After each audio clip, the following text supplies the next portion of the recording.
3, 4, me voilà sur Facebook. Ça faisait longtemps que je n'étais pas venue vous faire des lives. J'espère que vous allez bien. Aujourd'hui, on va parler de notre vie de femme. Comment, en fait, on peut avoir plus d'impact à l'extérieur, non pas à partir du manque et du besoin de reconnaissance, mais en alignement avec nos valeurs, nos désirs et comment, surtout, entrer dans sa puissance. Alors, je m'explique parce que il y a ma coach Claudia Nadella par exemple qui a fait mon ancienne coach qui a fait un post aujourd'hui en disant que toutes les coachs qui parlaient de puissance féminine c'était du blablabla. Alors moi je lui ai répondu que la puissance féminine c'est quelque chose que j'ai appris dans le développement personnel et que pendant de nombreuses années j'étais dans mon impuissance, je me victimisais et je pensais que le pouvoir était à l'extérieur et que en fait je ne pouvais pas choisir ma vie mais que en fait je devais subir les circonstances et avec le développement personnel j'ai appris que en fait je pouvais libérer pas mal de choses à l'intérieur de mon corps, les traumas, les abus,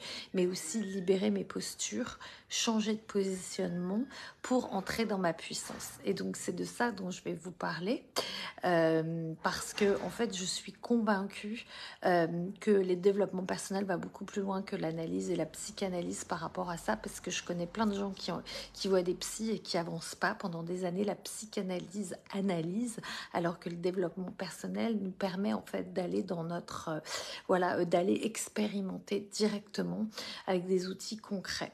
Donc d'aller dans dans nos choix, notre puissance, choisir aussi, ça fait partie de sa puissance, se choisir, se prioriser.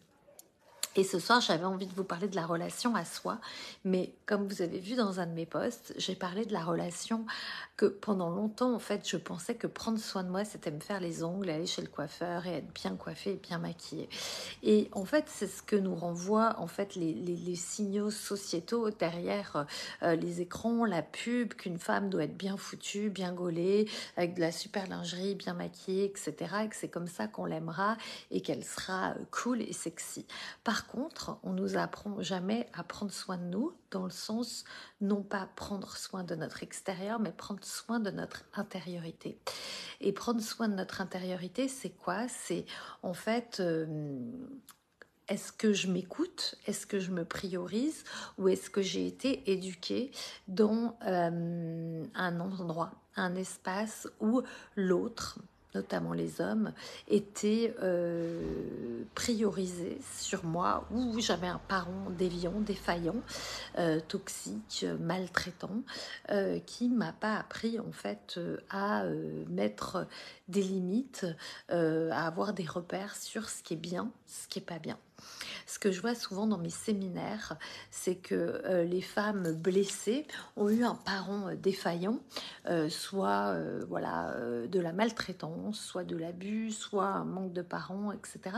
Donc il n'y a pas eu des repères très clairs pendant l'enfance et l'adolescence, si bien qu'adultes, elles ne savent pas à quel moment elles doivent dire non, elles peuvent dire non, elles ne savent pas dire non, et donc c'est difficile de mettre les barrières, les limites, et donc du coup elles se font soit piétiner, soit balloter, etc.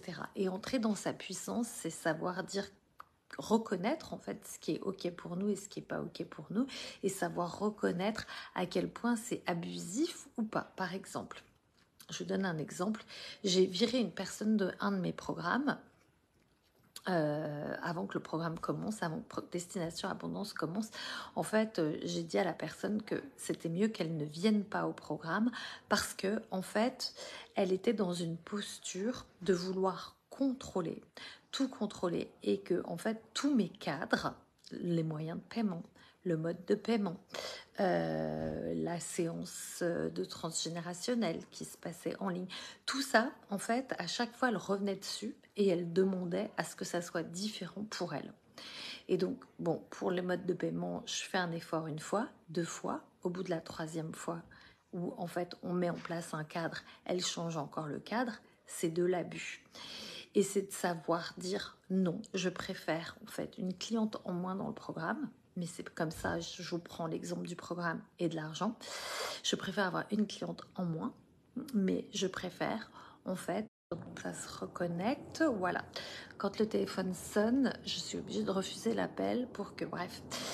Donc voilà, tout ça pour vous dire que en fait, reconnaître ses limites, reconnaître quand la personne en fait abuse, ou aussi reconnaître dans nos postures complexes d'humain et d'humaine, si en fait l'autre essaie de me faire rentrer dans une triangulaire victime, sauveur, persécuteur.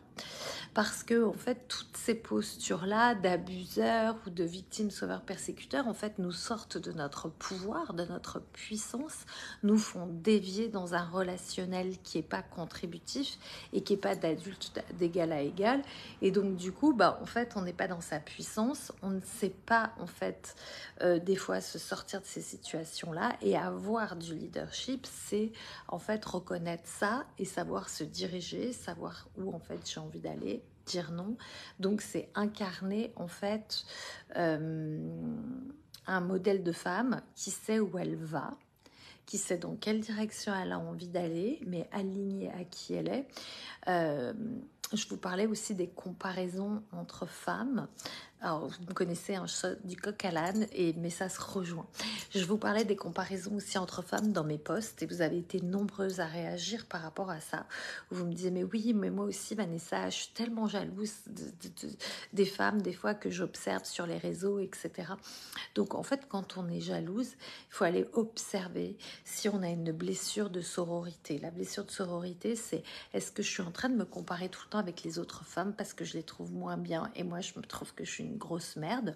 Et donc, peut-être que le signal aussi au niveau familial n'a pas été envoyé au bon endroit là aussi. C'est-à-dire que, en fait, au lieu de jalouser ces autres femmes qui réussissent, comment, en fait, je pourrais les regarder avec beaucoup de bienveillance et beaucoup de puissance en me disant c'est génial, elles l'ont fait, c'est aligné à qui elles sont, et peut-être que en fait moi si je le fais pas, c'est pas que je suis nulle ou que j'y arrive pas, c'est peut-être que c'est pas aligné avec mes valeurs, avec qui je suis. Et ça demande en fait de connaître qui nous sommes, évidemment, mais de connaître aussi ses valeurs et son alignement et sa raison d'être. Et ça, c'est l'étape en fait dans laquelle je vous emmène aussi là prochainement.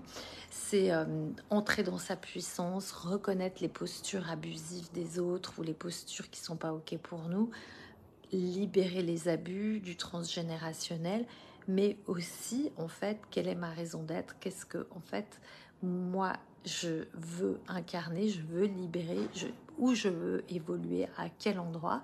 Et donc c'est arrêter de se faire balloter comme tout le monde avec toutes les techniques de marketing, de c'est bien, il faut faire ci, je lis énormément de posts sur les réseaux sociaux, il faut faire ceci en business, il faut faire cela en business.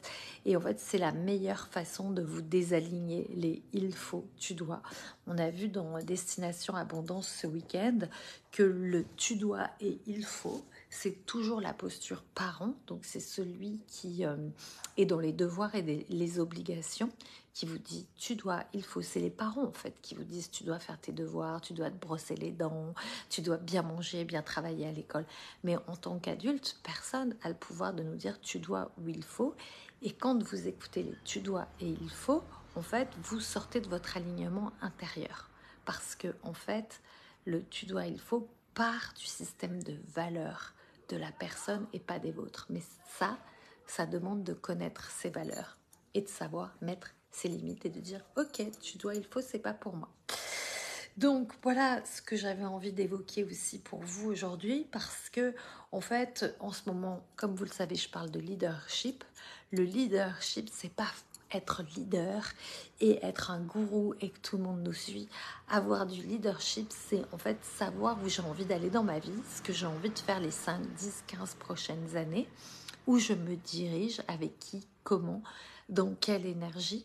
J'entre dans ma puissance, voilà, je suis dans ma puissance. Donc en fait quand je suis dans ma puissance, eh ben, je sais en fait quelle énergie je dois mettre et à quel endroit, où je mets mon énergie, où je mets mon focus, qu'est-ce que je fais grandir dans ma vie et qu'est-ce que en fait je ne fais pas grandir.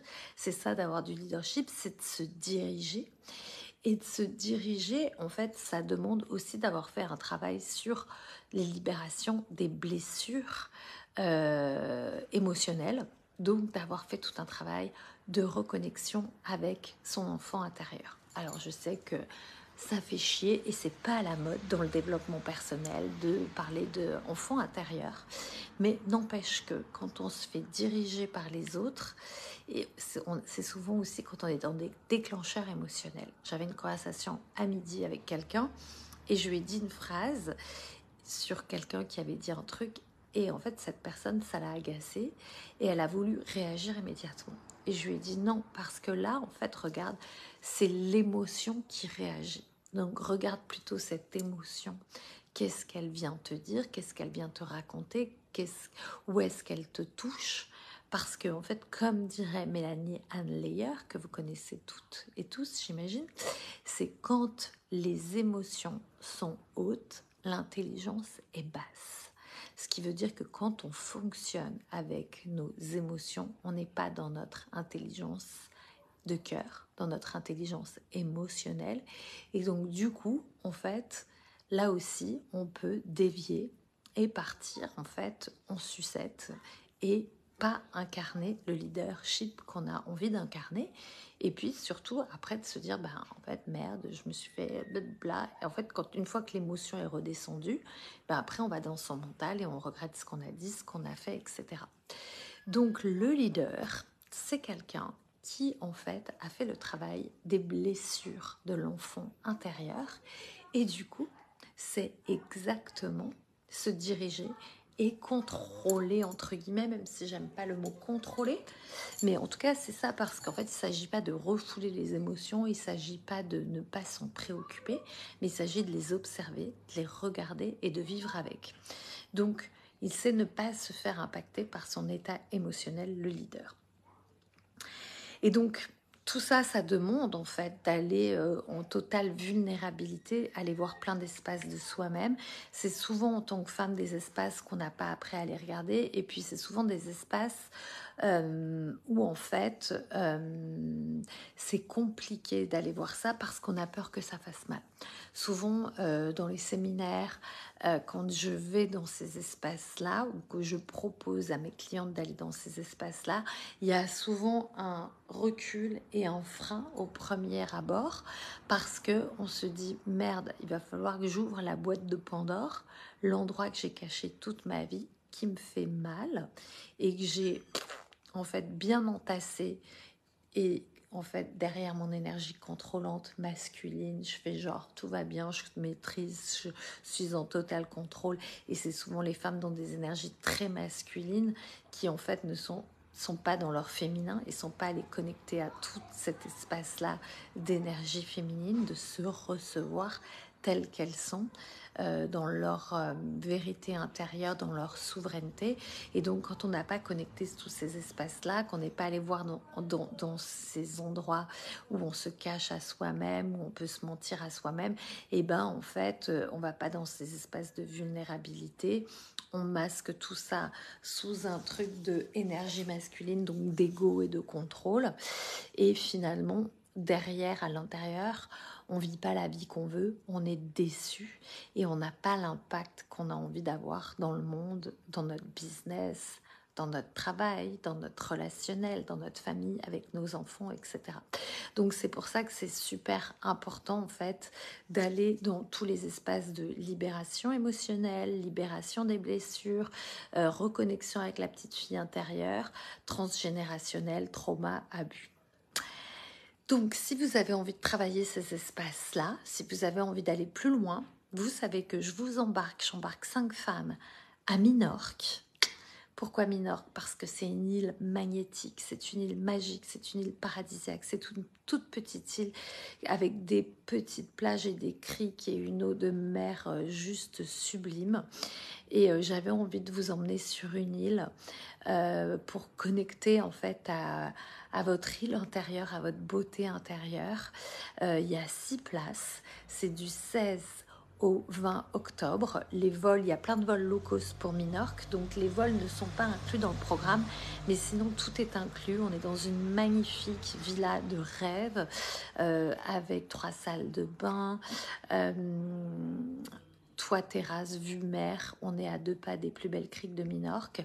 L'idée, c'est de vous enseigner, de vous donner des enseignements sur la puissance féminine pour que vous alliez trouver votre leadership, incarner plus et libérer vos potentiels. Parce qu'une fois que vous aurez fait tout ce travail-là, et ben en fait, vos potentiels féminins, ils vont sortir. Et c'est pour ça que quand on est dans son leadership, on incarne et on rayonne dans le monde parce qu'on a libéré toutes les blessures, tout le négatif, tout le trauma, etc. pour en fait être dans sa puissance et dans sa lumière. Et moi, en plus, comme vous le savez, pour celles qui ne le savent pas, parce que en fait, Jenny et toutes les personnes qui me regardent, je ne vous connais pas encore. Donc, bienvenue. Je vous fais un coucou. N'hésitez pas si vous avez des questions, parce que en fait, je ne les vois pas sur le direct, mais je les verrai après la vidéo. Donc, posez-moi toutes les questions que vous avez envie, même pour celles qui regardaient le replay. Et donc, du coup, aller à Minorque en immersion. L'immersion, comme je le dis souvent, le groupe, c'est l'effet miroir. C'est de créer un groupe et les groupes se créent toujours tout seuls. Par magie, l'univers réunit des personnes en fait qui vont résonner et être en miroir les unes les autres. Donc l'idée, c'est d'aller dans cette maison magnifique, de vous donner des enseignements le matin. L'après-midi, il y a à la fois du temps off pour aller à la plage, visiter la ville, se promener, recevoir des massages. Je vais faire venir aussi un cours de yoga. L'idée, c'est aussi de prendre du temps pour le corps, de se relaxer au bord de la piscine, yoga, bien-être, etc. Et des séances individuelles de libération transgénérationnelle, ce que je fais, des canalisations de ma part. Je suis formée aussi avec Miranda Gray à la Womb Blessing, donc la bénédiction de l'utérus pour libérer toutes les formes d'abus. Qu'est-ce qu'on va aussi... un soir, on fera un cercle de femmes qui sera un cercle de réconciliation autour de l'argent pour en fait libérer l'abondance aussi et libérer tous les traumas et toutes les peurs, le manque, etc. par rapport à l'argent. Donc c'est 5 jours avec un petit groupe pour que je puisse avoir du temps pour tout le monde et pour que ça soit presque un espace VIP très très personnalisé, être au plus proche de vous. Et l'idée, c'est que après vous puissiez incarner tout ce que vous avez envie d'incarner dans votre vie, faire bouger tout ce qui est bloqué et que vous puissiez mettre en place la vie que vous désirez et aller à un prochain palier, en fait, prochain niveau d'évolution. Parce que, en fait, quand on veut évoluer dans la matière, il y a un stade intérieur d'évolution à avoir, qui est un stade d'évolution énergétique, libérer les énergies bloquées dans le corps, libérer les traumas, libérer les peurs, mais aussi s'aligner au niveau de son mindset à ce prochain stade d'évolution. Donc on fait tout ça dans Émergence de leader. Le tarif Early Bird jusqu'au 4 septembre, donc c'est dans pas longtemps. Si vous êtes intéressé, je vous mets le lien. Vous pouvez aussi m'écrire directement en privé, prendre un appel avec moi. On peut prendre une demi-heure ensemble, papoter, vous me disiez vos problématiques et voilà, vous voyez, vous décidez après si c'est pour vous ou si c'est pas pour vous. Mais généralement, on sait, on est appelé. L'idée, c'est vraiment de prendre, d'avoir le tarif Early Bird jusqu'au 4 septembre et les inscriptions jusqu'au 10-12 septembre et après de bloquer tout ça pour que, en fait, moi, je puisse bloquer la maison définitivement et surtout, vous puissiez prendre vos billets d'avion rapidement parce que là, ils sont à 20, 30, 40 euros en low cost. Donc, c'est vraiment... mis à part le séminaire qui est à votre charge, le billet d'avion c'est rien du tout, on vient vous chercher à l'aéroport.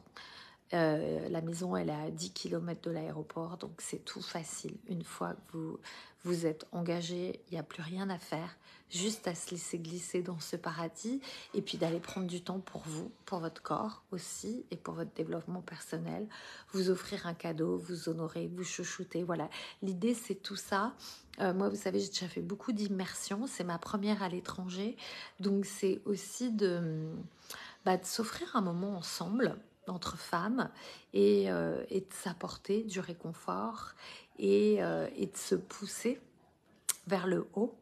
Parce que je dis toujours que, en fait, et vous connaissez la phrase, ensemble, on va plus grand. Et toute seule, on va grand. Et ensemble, on va encore plus loin. Je ne sais plus l'expression exactement. Mais bon, vous aurez compris. Donc, je suis à votre disposition. Si vous avez des questions, n'hésitez pas. Je vous souhaite une magnifique soirée. Je vous dis à très vite. Merci d'avoir été là, Delphine, Jenny et toutes les personnes dont je ne saurais pas prononcer le prénom. Je vous dis à bientôt.